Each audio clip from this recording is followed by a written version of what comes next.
Vous vous concentrez sur le bien devient si grand que vous ne verrez même plus le mal ou n'y ferez plus attention.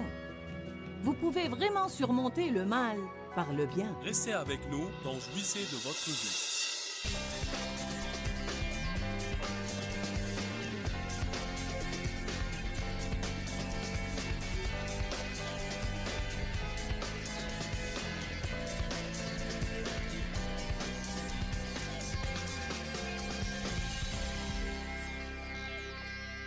Nous pouvons avoir 50 occasions par semaine pour pardonner à quelqu'un. Amen. Alors il faut être capable de pardonner. Qui pense que nous devrions être capables de pardonner aux autres? Alléluia. Donc tout d'abord, je vais commencer par vous donner une définition du mot pardon. Il veut dire excuser une faute. Pardonner à quelqu'un. L'absoudre de payer. Quand quelqu'un vous fait du mal, n'ayez pas avec lui une attitude de « Eh bien, vous me devez quelque chose ». Vous me devez. Je parlais avec quelqu'un, on discutait d'un problème de mariage. Le couple essayait de trouver une solution. Il y avait un repentir d'un côté et il fallait du pardon de l'autre côté. Pourtant, à ce moment-là, un partenaire essayait de faire payer à l'autre son péché. Vous ne pouvez pas faire ça. Dieu seul peut vous soulager de la peine que quelqu'un d'autre vous a infligée. N'essayez pas d'encaisser de quelqu'un qui ne peut pas vous rembourser. M'entendez-vous aujourd'hui? Le pardon doit être complet. Il ne peut pas être partiel.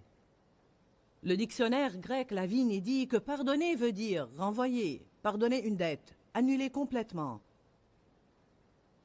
Une rémission du châtiment dû, accorder une faveur, libérer, relâcher ou lâcher prise. Et ça veut dire aussi laisser tomber ou oublier. J'aime ce que la Bible amplifiée dit. Elle dit « laisser tomber ».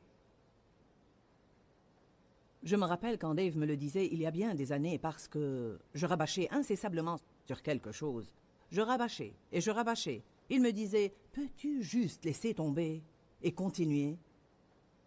Il y a sûrement quelques personnes ici cet après-midi qui ont besoin de laisser tomber une chose. Vous devez l'enlever de votre bouche et l'effacer de votre tête et arrêter de menacer les autres avec. Vous devez prendre la décision d'arrêter d'y penser, de lâcher prise, de laisser tomber et de ne plus essayer de punir les autres. Parfois, nous essayons même de punir les autres en les excluant de nos vies. Nous sommes froids à leur égard. Si nous sommes obligés de traiter avec eux, du moins ça va être froid. La Bible nous met en garde contre une forteresse de charité froide. Satan veut construire une forteresse de charité froide. La Bible dit dans les derniers temps, c'est dans Matthieu 24, dans les derniers temps, la charité chez le grand nombre se refroidira. Nous devons faire attention à ça, très attention. Aussi dans Matthieu 12, 10, elle dit « Beaucoup de gens seront vexés dans les derniers temps ». Les gens sont susceptibles de nos jours, n'est-ce pas? Ils se mettent facilement en colère. C'est dû en partie au fait qu'ils sont stressés. La plupart des gens semblent être, vous savez, ils semblent être à bout de nerfs. Et si vous faites quelque chose, vous les poussez par-dessus bord. Nous devons donner aux autres plus de grâce et plus d'espace et leur permettre d'être ce qu'ils sont, c'est-à-dire des gens. Nous n'allons pas être parfaits. Nous devons avoir beaucoup de grâce pour avoir des relations les uns avec les autres. Vous devez chercher le bien dans les autres. Vous n'avez pas le droit de tout critiquer et de faire tout un plat chaque fois que vous trouvez une faute. Vous devez toujours chercher le bien dans les autres. La Bible dit « Vous surmontez le mal par le bien ». Romains 12, 21, nous surmontons le mal par le bien. Dieu m'a révélé il n'y a pas longtemps que si vous avez une relation avec quelqu'un qui a plusieurs défauts, que si en fait vous vous concentrez sur le bien devient si grand que vous ne verrez même plus le mal ou n'y ferez plus attention. Vous pouvez vraiment surmonter le mal par le bien. Certains de vous sont peut-être au bord du divorce ou sur le point de perdre une relation qui leur importe avec un fils ou un ami ou un collègue. Je vous dis aujourd'hui, que si vous prenez la décision de laisser tomber certaines choses, si vous décidez que quelle que soit la chose que cette personne fait et qui vous irrite, ça pourrait être une chose que vous devez décider de vivre avec. Il est très possible que l'avantage que cette personne représente pour vous l'emporte sur l'irritation. Vous savez, vous allez avoir un peu des deux dans chaque relation. Dans chaque relation, vous allez avoir des choses qui sont à votre avantage et que vous aimez, et des choses que vous auriez préféré qu'elles n'existent point. Ça doit être la volonté de Dieu, car c'est le cas dans chaque relation, sans exception. Une personne, vous souhaitez qu'elle parle un peu plus, une autre, qu'elle parle un peu moins. Une personne, vous souhaitez qu'elle soit plus courageuse, une autre, vous savez, vous souhaitez qu'elle garde ses opinions pour elle. Il paraît que tout le monde a toujours trop d'une certaine chose ou pas assez d'une autre chose. Personnellement, je suis en train d'apprendre à apprécier le bien dans les autres, à voir les avantages qu'ils représentent, et non seulement les ennuis.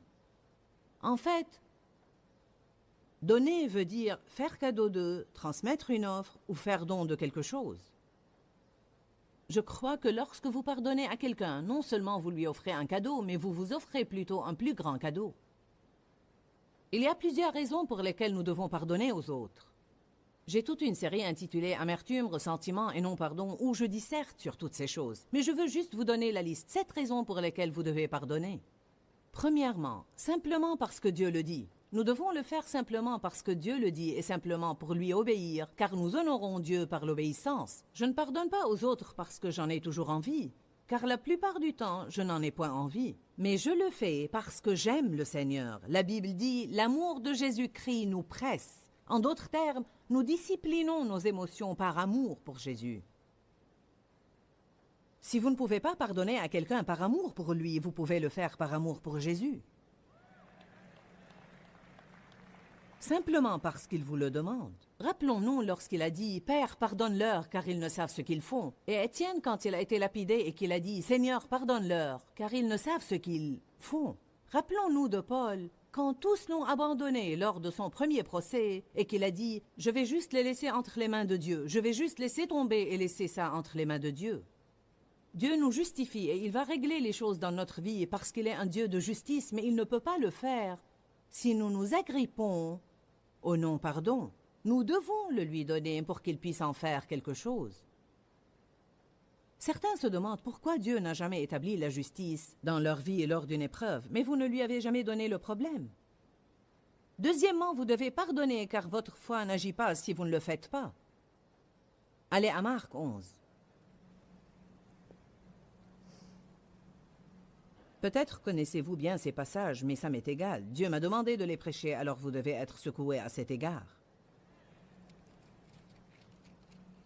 Il n'est pas dit que chaque message doit être une parole nouvelle, mais il doit être simplement une parole actuelle. Peut-être souffrez-vous de non-pardon et vous devez le surmonter, ou bien vous allez l'avoir dans un proche avenir et vous devez être capable de vous en occuper quand il vient. Savez-vous que ça fait vraiment peur de réfléchir qu'on ne sait jamais à quel moment on doit être prêt à pardonner à quelqu'un? Je veux dire que vous pouvez être là 1 minute avant et penser que tout est parfait. Vous vous retournez et quelqu'un vient vous vexer ou vous dire quelque chose ou vous faire quelque chose et vous vous trouvez ayant besoin de pardonner. En fait, j'ai personnellement décidé finalement, je ne veux pas avoir à faire des efforts tout le temps, avoir à me débattre à n'en plus finir pour essayer d'arriver là où je peux le faire. Alors j'ai finalement décidé, je veux être capable de pardonner. Je veux être la sorte de personne que vous devez vraiment pousser, je veux dire beaucoup, pour pouvoir l'énerver et la contrarier. Parce que je veux vivre dans la paix de Dieu. Je peux vous dire, Satan vous tend un piège pour vous contrarier. Et une des façons de le faire, c'est par les personnes exaspérantes.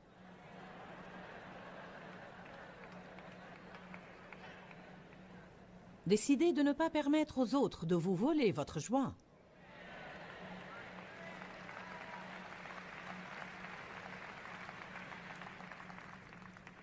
Marc 11, 22. Et Jésus prit la parole et leur dit « Ayez foi en Dieu constamment ». Alors nous ne devons pas avoir foi et puis un peu de doute et puis un peu de foi et un peu plus de doute. Nous devons avoir foi en Dieu constamment. Nous devons apprendre à vivre de foi en foi. En vérité, je vous le dis, si quelqu'un dit à cette montagne, ôte-toi de là et jette-toi dans la mer, et s'il ne doute point en son cœur, mais croit que ce qu'il dit va arriver, il le verra s'accomplir. C'est une promesse redoutable. C'est pourquoi je vous dis, tout ce que vous demanderez en priant, croyez que vous l'avez reçu et vous le verrez s'accomplir. Verset 25, nous n'osons pas nous arrêter au verset 24. Vous ne devez pas vous arrêter là où vous voulez tout le temps. Vous devez vous assurer de lire les versets dans leur contexte pour bien comprendre tout ce que Dieu dit à ce sujet. En fait, la plupart des gens aiment sortir les versets 22, 23 et 24. Mais ces versets n'agissent pas dans notre vie à moins que nous vivions les versets 25 et 26. Et lorsque vous êtes debout faisant votre prière, si vous avez quelque chose contre quelqu'un, je pense que cela n'exclut rien. Si vous avez quelque chose contre quelqu'un, pardonnez-lui, laissez tomber, oubliez, lâchez prise, afin que votre Père qui est dans les cieux vous pardonne aussi vos défauts et vos faiblesses et les laisse tomber. Mais si vous ne pardonnez pas, votre Père céleste ne vous pardonnera pas non plus vos défauts et vos faiblesses. Quand il y a une chose quelconque qui me sépare de Dieu, alors ma foi ne va pas agir comme il faut parce que mon niveau de confiance n'est pas comme il faut. Alors il dit, votre foi ne va pas agir si vous avez des choses dans votre cœur qui bloquent votre relation avec moi. Si vous ne pardonnez pas aux autres, alors je ne peux pas vous pardonner. Vous savez, nous prions la prière du Seigneur. Notre Père qui est aux cieux, que ton nom soit sanctifié, que ton règne vienne, que ta volonté soit faite sur la terre comme au ciel. Donne-nous notre pain quotidien. Pardonne-nous nos offenses, comme nous pardonnons aussi à ceux qui nous ont offensés. Je me demande combien d'entre nous voudraient vraiment cela. Vous savez, nous devons penser à ce que nous disons dans la prière. On dit « Dieu, pardonne-moi de la façon avec laquelle je pardonne aux autres ». Eh bien, êtes-vous en train de pardonner aux autres d'une façon tellement généreuse que vous espérez que Dieu agisse de même avec vous? C'est ça. C'est de cette façon qu'il agit avec nous. En fait, il dit là, je peux seulement vous pardonner dans la même mesure où vous pardonnez aux autres. Vous voyez, Dieu nous pardonne, tout d'abord et avant tout. Mais d'un autre côté, il s'attend à ce que nous donnions tout ce qu'il nous donne. Et quand on le fait, il nous donne davantage. Si vous donnez la miséricorde, vous recevrez la miséricorde. Dieu nous donne au départ la miséricorde. Il nous sauve par la grâce et la miséricorde. Il nous pardonne nos péchés et il veut que nous laissions cela affluer vers les autres à travers nous. Il nous aime et veut que nous recevions cet amour puis que nous aimions les autres. Il nous pardonne et il veut que nous recevions ce pardon, que nous nous pardonnions et que nous le laissions affluer vers les autres. Il nous donne la miséricorde et il veut que nous la recevions, que nous soyons miséricordieux envers nous-mêmes et la laissions affluer vers les autres à travers nous. Nous devenons un canal où ce flux passe tout le temps dans nos vies. Certains sont des tuyaux bouchés. Nous voulons vous déboucher aujourd'hui. Qui veut être débouché aujourd'hui? Parfois, je pense que les gens sentent... Ils sentent littéralement comme quelque chose m'entrave. Quelque chose bloque mon progrès. En fait, ils ne savent pas ce que c'est, parce que Satan nous dupe et nous trompe. Parfois, nous pensons que nous avons de bonnes raisons pour en vouloir aux personnes. Mais je ne peux trouver rien dans la Bible qui dise que nous avons le droit d'en vouloir à n'importe quelle personne, même quand elle nous fait du mal à plusieurs reprises. C'est la chose la plus difficile à traiter. Quand la même personne nous fait la même chose encore et encore et encore et encore. Le pardon ne signifie pas toujours la restauration de la relation. L'enseignement sur le pardon gêne certains de vous car ils pensent « Je ne veux pas reprendre cette relation et laisser cette personne me maltraiter ». Servez-vous du bon sens. Personne ne vous demande de laisser quelqu'un vous tabasser 5 fois par jour. Mais vous ne devez pas le haïr. Rappelez-vous que ceux qui souffrent font souffrir les autres et que celui qui vous fait du mal souffre dans son intérieur et quelqu'un lui a fait du mal. Peut-être qu'ils ne sont pas dans un état qui vous incite à avoir une relation étroite avec eux, mais vous ne devez pas les haïr, parce que si vous le faites, vous allez vous tourmenter. Troisièmement, le non-pardon est comme une crasse ou une saleté spirituelle sur l'homme intérieur.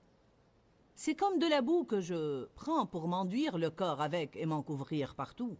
Vous allez me regarder et dire « Joyce a besoin de se laver ». Pourquoi voudrait-elle aller partout avec cette saleté? Dieu regarde nos esprits comme ça. Chaque offense, chaque non-pardon est comme une grosse tache de boue sur notre homme intérieur. C'est comme de la crasse spirituelle. Nous devons nous laver dans l'eau de la parole. Dites les uns aux autres, ne jouez pas dans la saleté. Quatrièmement, le non-pardon cause la torture dans votre vie. Il cause la dépression, le manque de joie, la lourdeur. Vous n'êtes pas heureux, quelque chose ne va pas, car votre esprit est empoisonné. Allez, ne vous torturez plus. Pardonnez à quelqu'un. Pourquoi rester là à vous lamenter pendant que la personne qui vous a fait du mal s'amuse sans se soucier de votre chagrin? Cinquièmement, le non-pardon bloque votre relation personnelle avec Dieu. Il bloque votre capacité à venir et à jouir de sa présence. Votre vie de prière est entravée. Rendez-vous service et pardonnez. Sixièmement, vous ne pouvez pas aimer avec du non-pardon dans votre cœur. Nous devons marcher dans la charité.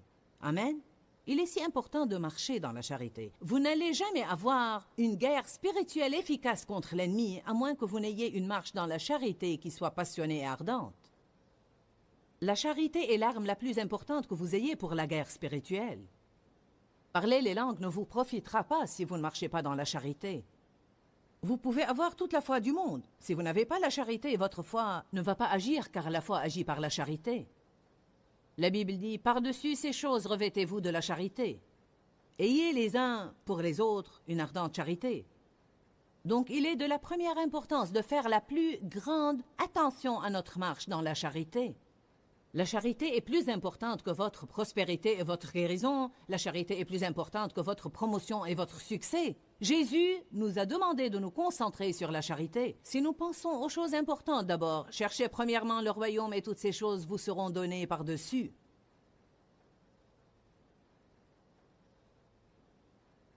Jésus a dit, je vous donne un commandement nouveau, aimez-vous les uns les autres.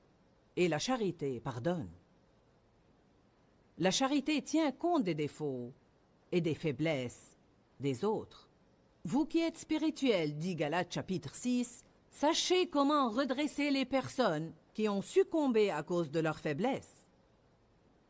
Septièmement, vous ouvrez une grande porte au diable quand vous restez dans le non-pardon. Lisons 2 passages rapidement. Allez à Éphésiens chapitre 4. Certains de vous n'ont probablement jamais lu ces passages, mais beaucoup de vous les connaissent bien. Mais cela ne signifie pas que vous les vivez.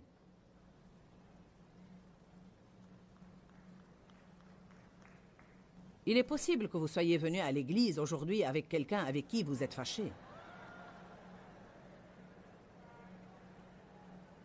En fait, vous seriez étonné si vous pouviez voir combien de personnes présentes dans cette salle aujourd'hui pour essayer de recevoir des miracles, des bénédictions, des guérisons et des percées de Dieu, sont assises là avec une sorte d'amertume, de ressentiment, de non-pardon ou quelque sorte d'offense dans leur cœur.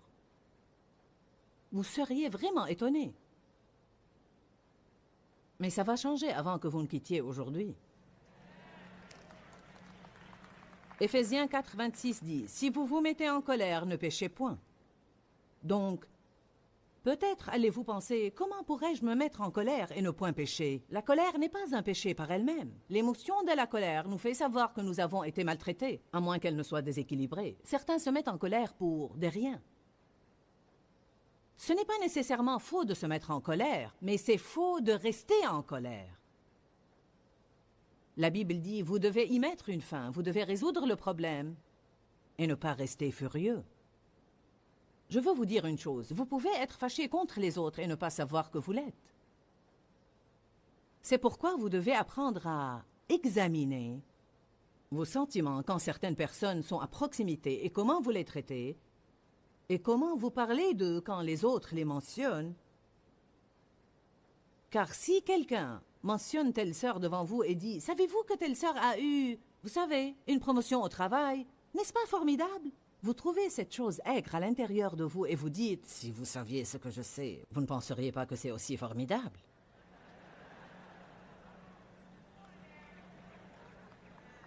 Donc il y a toujours quelque chose à régler à l'intérieur. Il y a un peu d'eau amère là-dedans qui a besoin de redevenir douce. Si vous vous mettez en colère, ne péchez point, ne laissez pas votre colère, votre exaspération ou votre indignation durer jusqu'au coucher du soleil. Et ne donnez pas accès au diable pour prendre pied. Ne lui donnez aucune opportunité, aucune. Lorsque vous permettez au diable de prendre pied, il pourra construire une forteresse. Une fois la forteresse est là, vous avez un grand problème. C'est pourquoi je vous encourage aujourd'hui à être capable de pardonner. Soyez prompt à donner et soyez généreux dans votre pardon. Votre première réaction à l'offense doit être « je vous pardonne ». J'ai appris cela même dans la circulation. Si quelqu'un prend la place de stationnement que j'attendais, je dis simplement « je vous pardonne ». Amen. Ou bien si quelqu'un tempête contre vous sur l'autoroute lorsque vous faites une faute, je vous pardonne. Je ne vais pas laisser ces futilités m'empoisonner. 2 Corinthiens chapitre 2. Certains de vous peuvent fermer quelques portes au diable aujourd'hui en décidant de pardonner. Vous pouvez fermer la porte à quelques tourments dans votre vie en décidant de pardonner.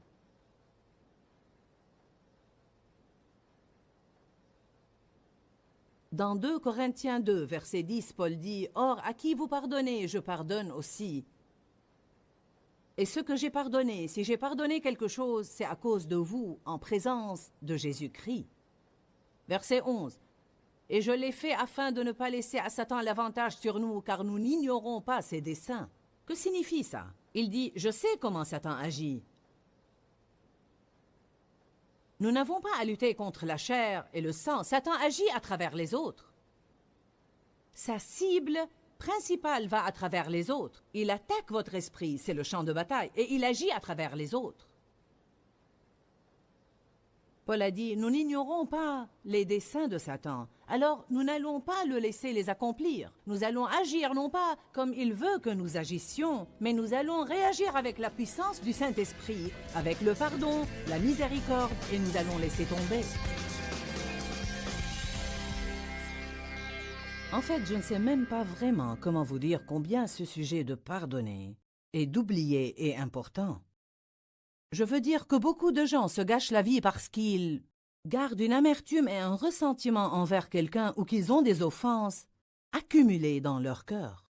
Je veux vraiment vous dire que pardonner aux autres ainsi que vous pardonnez vous-même est la clé d'une vie plus heureuse et plus agréable. Vous allez être malheureux si vous ne pardonnez pas. Le non-pardon est vraiment comme de la crasse spirituelle sur notre esprit qui amène la torture de notre propre vie. En plus, le non-pardon ouvre la porte au diable. De nombreuses fois, nous faisons entrer l'ennemi dans notre vie à travers le non-pardon. Quelles sont les raisons pour lesquelles nous devons pardonner? Simplement parce que Dieu le dit. Votre foi n'agira pas si vous ne pardonnez pas. Le non-pardon est comme une crasse ou une saleté spirituelle sur notre homme intérieur. Le non-pardon cause une torture dans votre vie. Vous ne pouvez pas aimer avec un non-pardon dans votre cœur. Et notre marche dans la charité est si importante. Le non-pardon bloque votre relation personnelle avec Dieu. Je crois qu'il est très difficile de jouir de la présence de Dieu si votre vie est pleine de non-pardon. Vous ouvrez la porte au diable quand vous restez dans le non-pardon.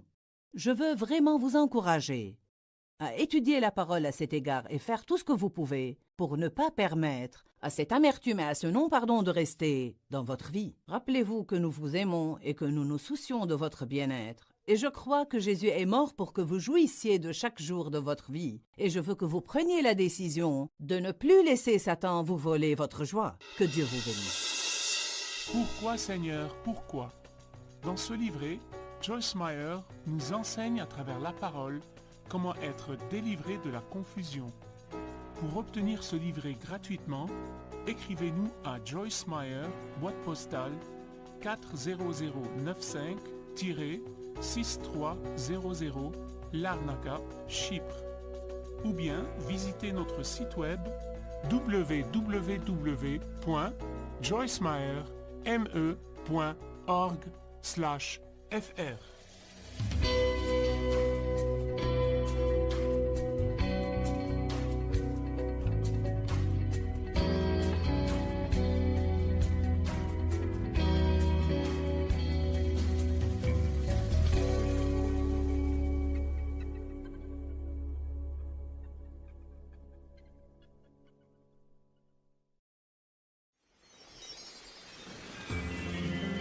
Quand vous prenez une décision de qualité, vous ferez mieux de savoir quand vous la prenez que vous allez avoir des difficultés à continuer. Restez avec nous dans Jouissez de votre vie.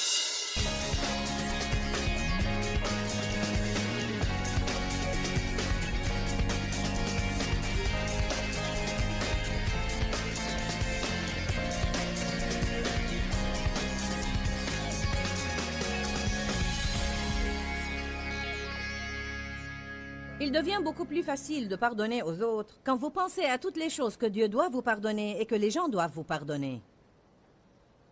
Il nous suffit de faire un petit inventaire des choses stupides que nous faisions ou disions et comment nous nous comportions et comment nous n'aidions ni consolions les autres. À ce moment-là, il nous sera facile de pardonner à ceux qui nous font du mal.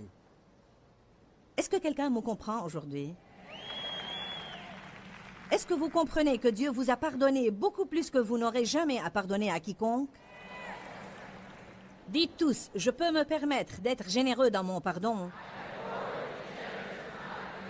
car je l'ai reçu en abondance. Verset 20. Et quand il eut dit cela, il leur montra ses mains et son côté. Les disciples furent dans la joie en voyant le Seigneur. Verset 21. Puis Jésus leur dit de nouveau, la paix soit avec vous. Tout comme le Père m'a envoyé, maintenant, moi aussi, je vous envoie. Jésus a été envoyé avec force. Et il voulait les envoyer avec force. Mais il leur dit, vous n'allez pas marcher dans la force si vous ne marchez pas dans la paix.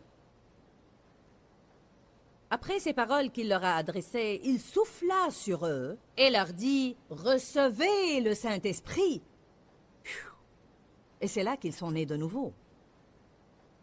Maintenant que vous avez reçu le Saint-Esprit et que vous êtes menés et dirigés par lui, ceux à qui vous pardonnez les péchés, ils leur seront pardonnés, et ceux à qui vous les retiendrez, ils leur seront retenus. Je crois qu'une partie de ce qu'il dit là est, si vous ne pardonnez pas aux autres, vous retenez leurs péchés en vous et ça va vous tourmenter. Si vous leur pardonnez et les libérez, vous serez alors libérés vous aussi. Ne pensez-vous pas qu'il soit extrêmement intéressant que la première chose dont il leur a parlé, après avoir reçu la force de Dieu dans leur vie, soit le pardon? Je veux dire...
quelque chose de ça.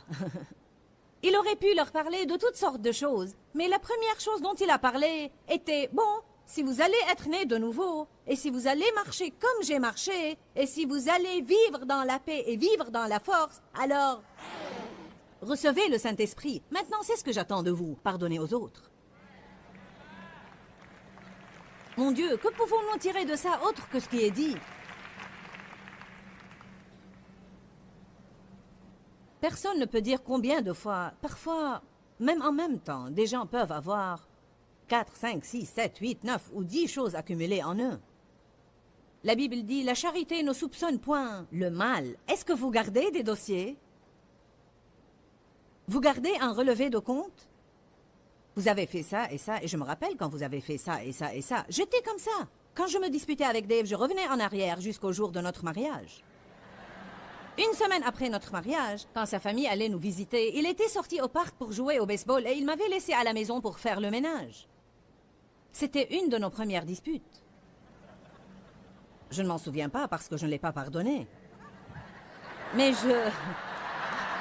probablement ça en a l'air maintenant. Je m'en souviens car j'avais l'habitude de l'en blâmer tout le temps. Et il me disait, mais enfin, où est-ce que tu emmagasines tout ça? Je l'avais sur mon relevé de compte. Certains de vous gardent en eux des dossiers qui ont besoin d'être effacés par le sang de Jésus. Alléluia. En fait, je veux vous montrer une chose. Je veux que ceux qui sont en arrière sortent le registre qu'on utilise lorsque les gens sont sauvés. Je veux vous montrer ce que Dieu doit faire pour vous et nous allons le montrer à la télévision aussi. Je veux que les gens voient ça. Vous savez, nous avons toute une vie de péché, péché, péché, péché, péché, péché, péché. Et qu'arrive-t-il quand nous sommes nés de nouveau? Toute notre dette est annulée. Notre registre est essuyé totalement, payé intégralement. Certains de vous doivent prendre une décision ici cet après-midi, d'essuyer quelques registres et de tamponner, payer intégralement. Êtes-vous prêts à nous montrer le film?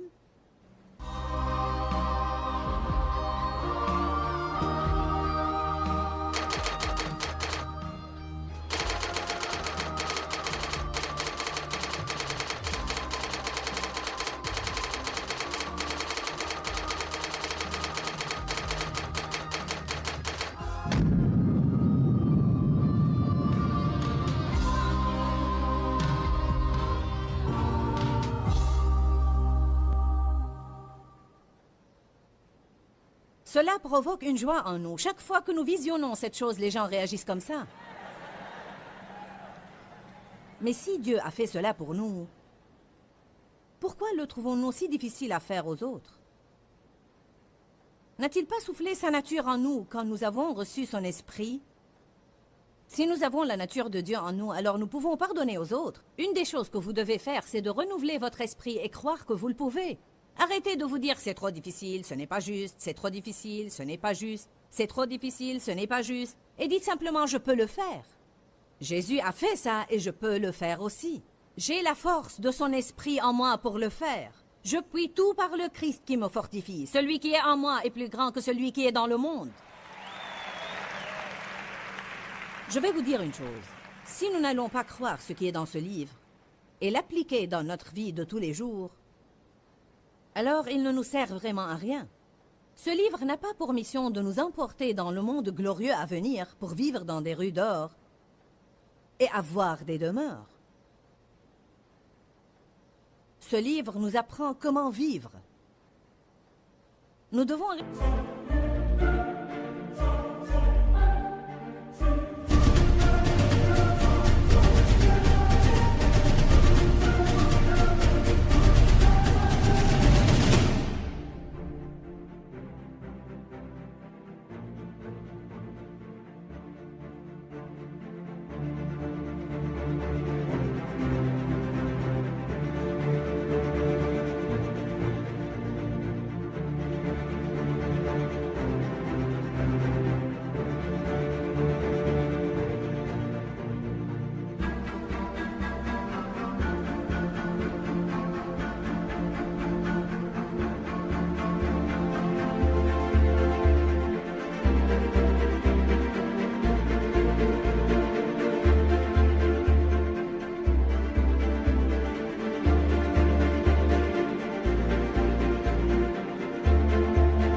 loin des conflits. Nous devons rester en paix. Nous devons ne pas être offensés car l'offense est une pierre d'achoppement. L'offense est la patte de Satan. Si vous étudiez le mot offense en grec, il provient d'un mot grec scandalon, S-K-A-N-D-A-L-O-N. Il veut dire la partie du piège sur laquelle l'appât est accroché pour attirer la victime. Alors l'offense est un appât. C'est l'appât de Satan pour vous attirer dans son piège. Là où vous ne pouvez plus être béni, votre foi ne va plus agir, vous ne pouvez pas ressentir la présence de Dieu, vous perdez votre joie, vous perdez votre paix, vous vous sentez déprimé. Alors le diable vous dit, il est juste de vous sentir comme ça, à cause de la façon dont les autres vous ont traité. Le Saint-Esprit crie, vous n'êtes pas justifié, vous ne l'êtes pas, vous ne l'êtes pas, vous ne l'êtes pas. Souvenez-vous de ce que Dieu vous a pardonné et pardonné aux autres. Vous avez reçu gratuitement, donné gratuitement.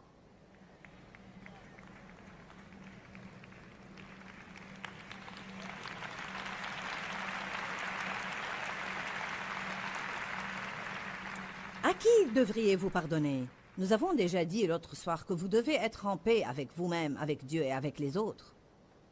Régulièrement, vous devez pardonner aux autres, mais régulièrement, vous devez aussi vous pardonner. Et bien que Dieu n'a pas besoin de notre pardon, comprenez bien ce que je veux dire quand je dis « vous devez pardonner à Dieu ». Vous ne le devez pas parce qu'il en a besoin, mais si vous avez quelque chose sur le cœur envers le Seigneur, parce que vous êtes déçu d'une chose qui est arrivée ou qui n'est pas arrivée dans votre vie, vous devez la laisser tomber et passer. Vous devez déboucher vos tuyaux. Cet après-midi, je suis le plombier du Saint-Esprit. Nous allons déboucher vos tuyaux. Amen. Afin de permettre à l'eau vive du Saint-Esprit d'y passer de nouveau. Vous devez laisser passer les péchés d'il y a longtemps et les péchés de ce matin. En fait, vous n'y pouvez rien. Il n'y a pas de sacrifice que vous puissiez offrir à Dieu qui lui soit acceptable, sauf le sang de Jésus. La Bible nous dit, si vous confessez vos péchés, il est fidèle et juste pour vous les pardonner et pour vous purifier continuellement de toute iniquité. Que veut dire cela? Lorsque Jésus nous assure une relation avec Dieu, il ne nous pardonne pas qu'une fois, il s'attend à devoir le faire continuellement. La Bible dit qu'il est assis à la droite du Père et qu'il intercède continuellement pour nous. S'il prie pour nous tout le temps, c'est que nous en avons besoin tout le temps. Avant de décider de vous marier, vous ferez bien de regarder cette personne et de vous mettre une chose dans la tête.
Si je vais vivre avec toi, je vais avoir à te pardonner peut-être chaque jour.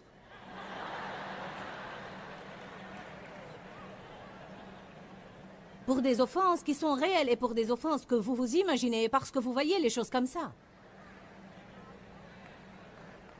Il y a des choses que nous pensons que les autres nous font, mais ils ne les font pas en vérité, ils sont comme ça. Ils ne comprennent pas. Si vous allez travailler avec les gens et aller à l'église avec eux, vous devez pardonner. Parfois, ça devient difficile à l'église, car nous pensons que les gens de l'église ne doivent jamais nous faire du mal. Parfois, les plus grandes souffrances que nous avons proviennent des gens de l'église, essentiellement parce que vraiment, nous ne les attendons pas d'eux. Il semble que nous les mettons dans une catégorie différente et nous ne sommes pas préparés à ce que Satan va nous faire. Les gens sont des gens et la chair, c'est la chair.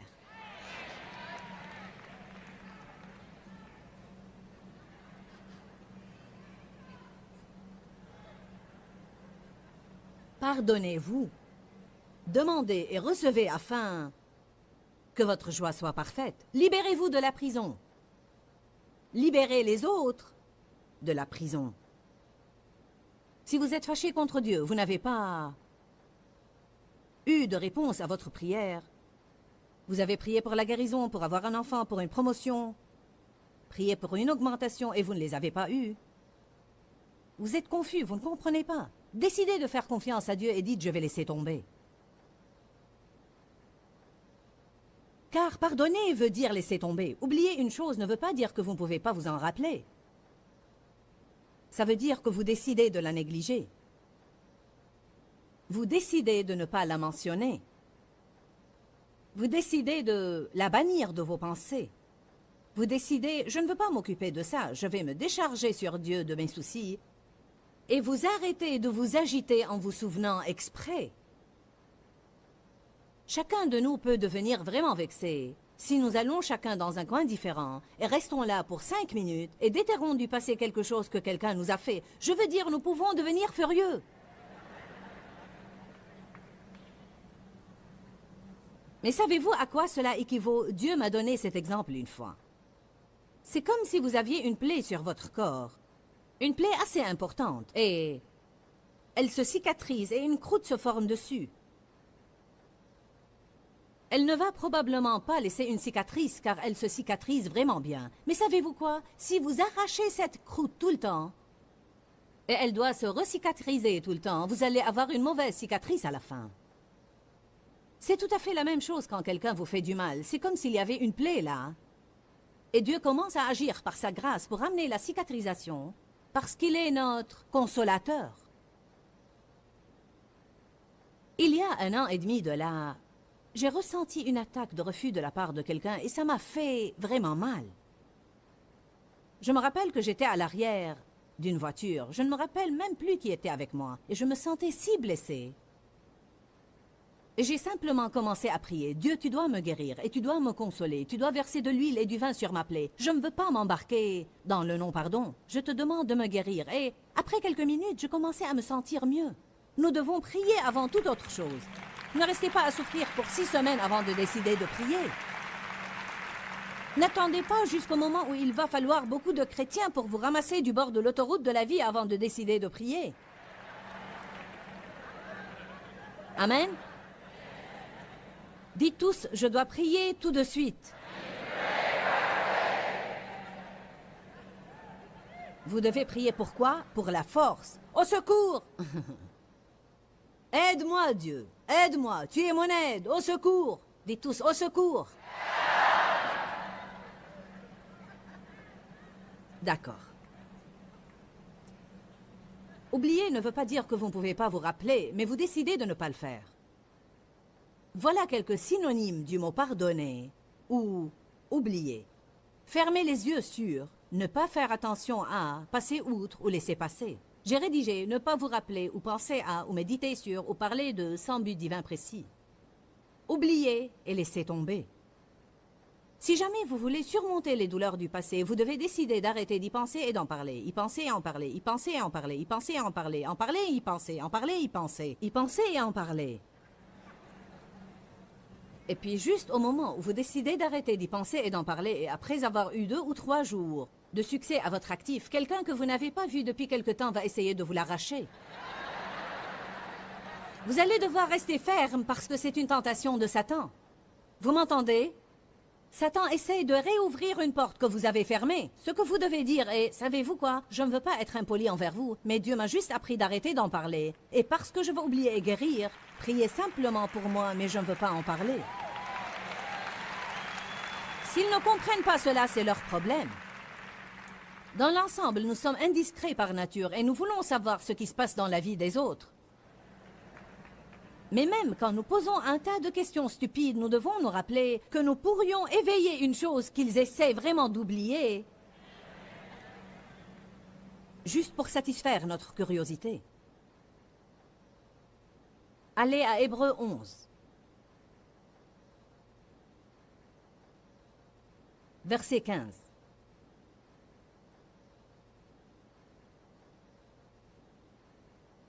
C'est un principe dont nous devons nous rappeler. Il parle des Israélites. Il dit, s'ils avaient pensé, dites tous penser.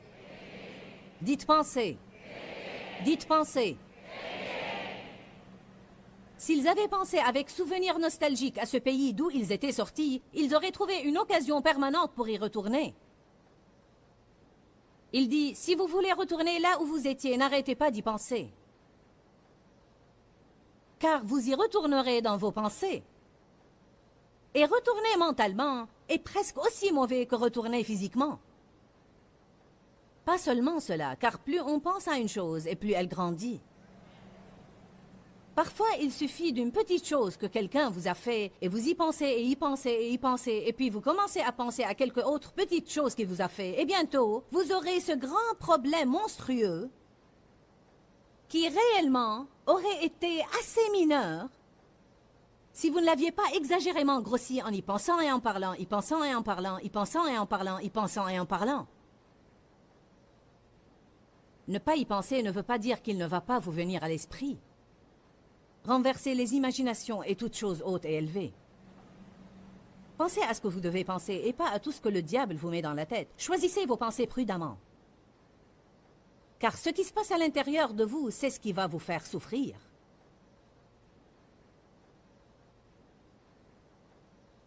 Quand vous pensez au passé, vous éveillez vos émotions. C'est comme si vous mettiez du sel sur un...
C'est comme une mémorisation des offenses et cela vous met dans une mauvaise disposition contre cette personne si vous venez à vous voir. Si quelqu'un vous fait du mal et que vous dites que vous lui pardonnez, je te pardonne, oublions cela. Reprenons l'incident à propos de Dave lorsqu'il m'a corrigé et que ça m'a pris quelques jours pour dépasser cela. Et une fois j'ai décidé, d'accord, j'étais vraiment sincère, j'ai dit je suis désolé, oublions cela. Alors, si j'étais resté à y penser, et y penser, et y penser, et y penser, et y penser, la prochaine fois que Dave me ferait du mal, je me retrouverais au point de départ. Je n'aurais plus voulu lui parler de nouveau. J'aurais senti les murs s'élever entre nous. Alors, lorsque Satan présente une chose à votre esprit après que vous ayez décidé de pardonner et d'oublier, lorsqu'il ranime le souvenir de cette chose, vous devez le refuser. Vous dites, eh bien, je n'y peux rien, Joyce, je ne fais qu'y penser. Je vais vous dire, si vous pouvez, vous dites comment? Pensez à quelque chose d'autre. Je veux vous citer brièvement les étapes du pardon et de l'oubli. Car il y a quelques pas bien déterminés, et je pense que beaucoup de gens veulent les prendre et même commencent bien, mais n'aboutissent pas à la fin.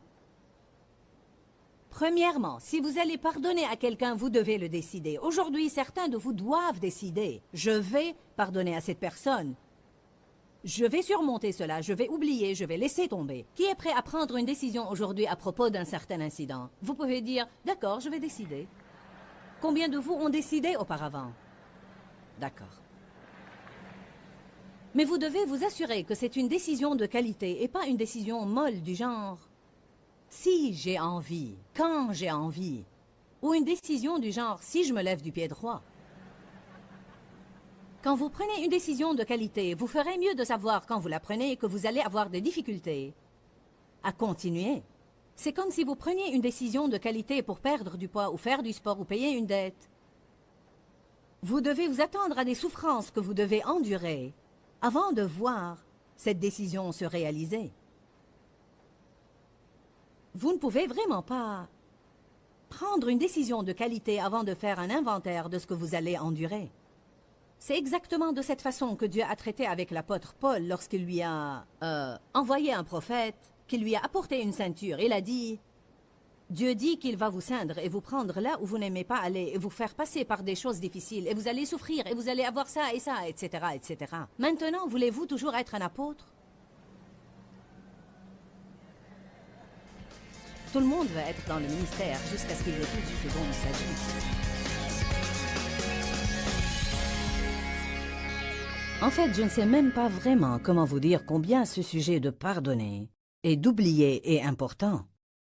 Je veux dire que beaucoup de gens se gâchent la vie parce qu'ils gardent une amertume et un ressentiment envers quelqu'un ou qu'ils ont des offenses accumulées dans leur cœur. Je veux vraiment vous dire que pardonner aux autres ainsi que vous pardonnez vous-même est la clé d'une vie plus heureuse et plus agréable. Vous allez être malheureux si vous ne pardonnez pas. Le non-pardon est vraiment comme de la crasse spirituelle sur notre esprit qui amène la torture de notre propre vie. En plus, le non-pardon ouvre la porte au diable. De nombreuses fois, nous faisons entrer l'ennemi dans notre vie à travers le non-pardon. Quelles sont les raisons pour lesquelles nous devons pardonner? Simplement parce que Dieu le dit. Votre foi n'agira pas si vous ne pardonnez pas. Le non-pardon est comme une crasse ou une saleté spirituelle sur notre homme intérieur. Le non-pardon cause une torture dans votre vie. Vous ne pouvez pas aimer avec un non-pardon dans votre cœur. Et notre marche dans la charité est si importante. Le non-pardon bloque votre relation personnelle avec Dieu. Je crois qu'il est très difficile de jouir de la présence de Dieu si votre vie est pleine de non-pardon. Vous ouvrez la porte au diable quand vous restez dans le non-pardon. Je veux vraiment vous encourager à étudier la parole à cet égard et faire tout ce que vous pouvez pour ne pas permettre à cette amertume et à ce non-pardon de rester dans votre vie. Rappelez-vous que nous vous aimons et que nous nous soucions de votre bien-être. Et je crois que Jésus est mort pour que vous jouissiez de chaque jour de votre vie. Et je veux que vous preniez la décision de ne plus laisser Satan vous voler votre joie. Que Dieu vous bénisse. Pourquoi, Seigneur, pourquoi? Dans ce livret, Joyce Meyer nous enseigne à travers la parole comment être délivré de la confusion. Pour obtenir ce livret gratuitement, écrivez-nous à Joyce Meyer, boîte postale 40095-6300 Larnaca, Chypre. Ou bien visitez notre site web www.joycemeyer.org/fr.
khắp phương trời vẫn nhớ tới quê hương.